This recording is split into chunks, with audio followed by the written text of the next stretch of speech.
Welcome to my life ముచ్చట్లు channel. అంటే నా ఛానల్కి వచ్చేయండి అని చెప్తున్నాను.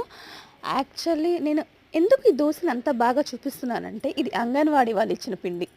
అది కొంచెం గోధుమ పిండి మిక్స్ చేసి దోశ ట్రై చేస్తున్నా ఫస్ట్ టైం. ఎలా వస్తుందో నాకు కూడా తెలీదు. కొంచెం ఆయిల్ అయితే వేశాను, యాజ్ యూజువల్ నార్మల్ దోశలాగే వేశాను. కానీ దీంట్లో నేను అబ్జర్వ్ చేసింది ఏంటంటే, చాలా సేపటికి కాలుతుంది. అంటే టైం తీసుకుంటుంది బాగా. యాక్చువల్లీ మా ప్యాన్ కూడా కొంచెం సపోర్ట్ చేయట్లేదు, కానీ చాలా ఎక్కువ టైం తీసుకుంటుంది ఇది కాలడానికి. మేబీ ఫర్మెంటేషన్ ఎక్కువ టైం తీసుకోవాలేమో, అంటే పిండి కలిపిన తర్వాత ఎక్కువసేపు ఉంచాలేమో, దాని తర్వాత యూస్ చేసుకోవాలేమో.